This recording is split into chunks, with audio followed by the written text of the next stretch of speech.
माँ बेचारी की सारी जिंदगी पर्दे डालते बीत गई। अब्बा ने आके पूछा कहाँ गया वो कहती इधर ही था, मुझे बता के अभी आ जाएगा, वो मुझे कह गया था कि मैं नहीं इधर ही था, कुछ भी नहीं, ऐसी कोई बात ही नहीं। सारी जिंदगी पर्दे डालते बीत गई। अब्बा कई दफ़ा घर में लड़ाई की, बेटे को मारा। अम्मा ने आगे बढ़ के पुत्र के हिस्से की मार भी खाई, लेकिन उसी बेटे की शादी कर दी तो अम्मा को पता चला कि ओहो मैं तो समझदार ही नहीं थी, मेरा तो पुत्र मुझे कह रहा है अम्मा तू भी तो कभी सियानी हो जाया करना, अगर वो बोलती है तो तू ही चुप कर जा। तो फिर उसे एहसास होता है कि ओहो मैं तो सारी ज़िंदगी बेवकूफ़ रही, मैं तेरा दिफा करती रही, तेरे हिस्से के थप्पड़ खाती रही, और मुझे आज तूने बताया कि तू सियानी नहीं थी, आज तूने बताया कि तू अक्लमंदी नहीं थी। अम्मा तुझे क्या पता, मेरी बीवी के सामने तू ही सियानी हो जा। वो टूट जाती है, बिखर जाती है। वो कभी पलट के देखती है तो उसे बड़े सारे ज़ख्म ताज़े होके दिखाई देते हैं। वो यार मैं ही सियानी नहीं थी। सुनो ना, इमाम हसन रदी अल्लाह ताला अन्हु फरमाते हैं, इमाम हसन ने कोई लंबा वक्त नहीं अपनी वालिदा के साथ गुजारा, छोटे थे तो सैयदा फातिमा ज़हरा रदी अल्लाह ताला अन्हा विसाल कर गईं।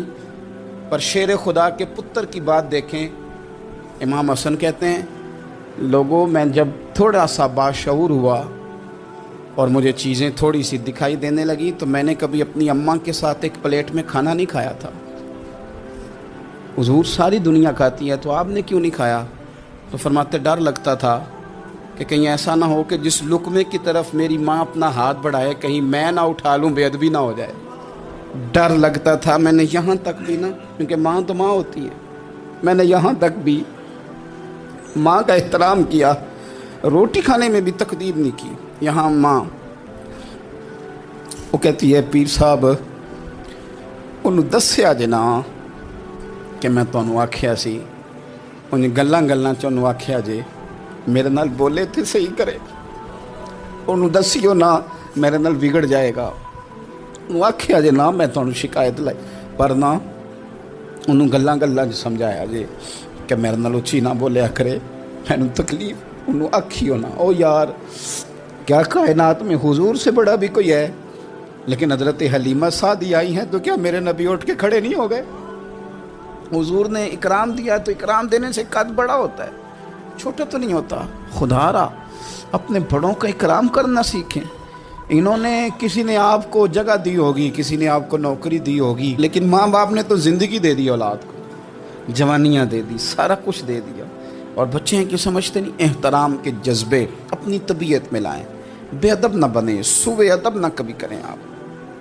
आप ना कभी कोई ऐसा काम ना करें जिससे ना तकलीफ़ बढ़े, जिससे आजमाइश बढ़े। आप एहतराम वाले रहेंगे तो खुद भी सजे संवरे निखरे रहेंगे। अपने बुज़ुर्गों को पहल करें बुज़ुर्गों की तरफ, यानी आप घर के अंदर छुपा के सेब अपने कमरे में ना लेके जाएं, छुपा के चीज़ें ना रखें, बल्कि पहल करें बूढ़े अब्बा से, पहल करें अपनी वालदा से, वहाँ से आगाज़ करें। आप देखें बरकतें कितनी होती हैं। मैं कुछ बातें मुझे लुत्फ़ देती हैं। मेरे कुछ संगी हैं, 3 भाई हैं, इकट्ठे मुझसे बैत हैं, मेरे साथ बड़ा प्यार का रिश्ता है।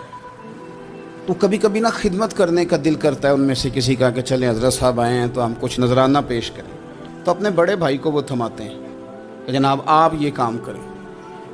अल्लाह ताला का शुक्र है मेरी जेब कम ही खाली रहती है, उसका फजल रहता है, लेकिन वो पैसे लेने से ज़्यादा या तोहफ़ा लेने से ज़्यादा या फूल पकड़ने से ज़्यादा इस बात की मुझे खुशी होती है कि कितने निराले हैं। बड़े को आगे लगाते हैं तो बरकत तो हासिल करते हैं, इसलिए कि बरकतें हमेशा बड़ों से होती हैं, बड़ों से हमेशा बरकतें।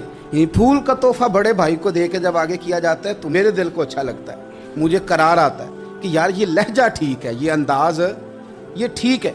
अपने बड़ों को आगे रखें, बड़ों को कलाम करने का मौका पहले दें। घर में कोई चीज़ लाएं तो तकदीम